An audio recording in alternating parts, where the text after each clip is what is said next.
Hey guys, and welcome to Reus, or Reus, whatever.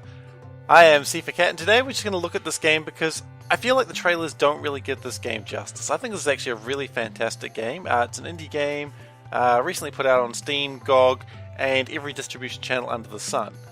Now the basic premise of this game is that you control 4 giants. I like to call them gods because really, what else are they? Now the 4 giants, each of them has like a different element. I'll explain what just happened there in a second. And each giant does different things. So you've got, they're all called like Swamp Giant and Earth Giant. No, you got Swampy, you got Rocky, you got Woody, and you got Krabby. Done. Names. Okay, and at the start of the game, you just want to sort of colonize the planet because at the start, everything is barren. So you sort of have your gods do some stuff. So Krabby there, he makes some water. I'm going to have Rocky come over here and make a mountain. That's cool. Meanwhile, Woody, he's going to make a forest, and Swampy's going to make a swamp, because that's what they do.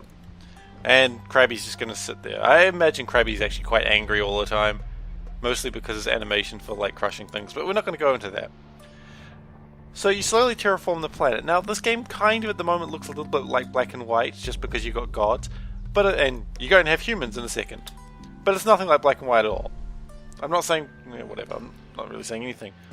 So there, each god has a bunch of abilities, raising the forest or raising their terrain, planting some basic crops, upgrading crops, and then a couple of extra little things that help. So I'm not going to go fully into this game, I just want to explain what's going on here. So after a while of having a place that's settleable, they'll start forming villages. And the villagers will collect these crops. So in this case, this will get them 5 food. And then Krabby will go over here and he'll put some fish in the ocean for them. Oh, and so Rocky's over there making a mountain. Good. And so then they'll collect the food and they'll grow. And at some point they'll want other things, like they'll want to build something. I'll wait for that to happen. And Swampy's over here. So you can control all the gods. And as you can see, I'm pausing games as I'm going by. Now that's very important because the game is timed. Now that's actually a good feature of the game because otherwise you would just keep playing and it'd be very sandboxy, but there wouldn't be really a goal. The goal is to do whatever you can in the time. So you do that, and, oh okay, here they go. They want to build a shrine. So to build a shrine they want 15 wealth, they want 15 food, and also they get 5 food and 10 wealth for each animal within the border. So the border is like this watchtower and this boy. So they've already got one animal in the border, it's this mackerel. So they're already getting a lot of food and wealth. So if I put like another, say, let's bring Swampy over here and let's put some exotic animals down. So he's gonna, oh, what's he doing over there? Oh, he's putting some herbs down. That's right, I told him to do that. So you can command each god separately, and they will just do their own things. And the game seems quite simple right now, but later on when you get like 6 villages and they're all wanting things and everything is timed, you start freaking out a bit. I mean, already we've got another village here. So now we've got a village just across the water. Shrine wood. Tree wood. Whoops. Anyway. So now that they've got what they need, so they need it still in use, and they're going to get that because they've got the maximum. And they'll build that. And then later they'll upgrade it, and then later they'll want something even bigger. And so you start needing food of like up to 305 plants and a vibrating squirrel. I don't know what you'd need, but you need stuff. And it's kind of fun as they grow. And as you complete these challenges up here, which is what something I skipped past before, you can unlock new sorts of plants. And that's quite cool as well. So thematically, the gods wake up, they change the world, and then when the time runs out, they go back to sleep. And when they wake up again, they've learned from what they did the previous cycle. So I really like the theme of that. I think it's really quite nifty. Of course, not everything is rosy. Not only do you have a time limit, but you also have the fact that humans are assholes. This is not a surprise to anyone. They have what's called greed. Now as greed increases, they start attacking their neighbouring villages, or in some cases when it gets really high, they start attacking the gods. And the gods are not strong, but that's okay. The game autosaves, so if you stuff that up, you just load the autosave and you continue on with your life. Greed is a nice little aspect. There's ways of holding it back with either or putting them in danger. So it's kind of nice that they thought about that, because humans are assholes, as we all know, especially when gods are involved. And it's a nice little feature.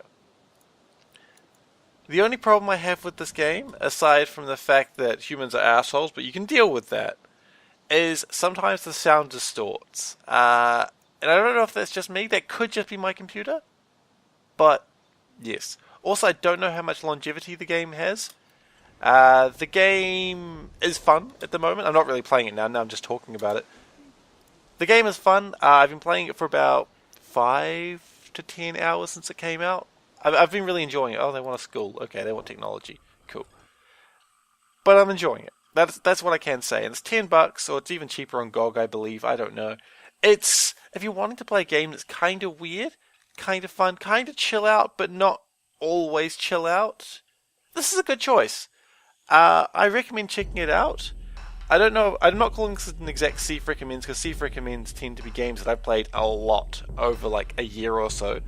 But hey, perhaps in the future this would be considered one. But it's a nifty game, and I really think you should check it out. Unfortunately, the trailers didn't really explain what's going on.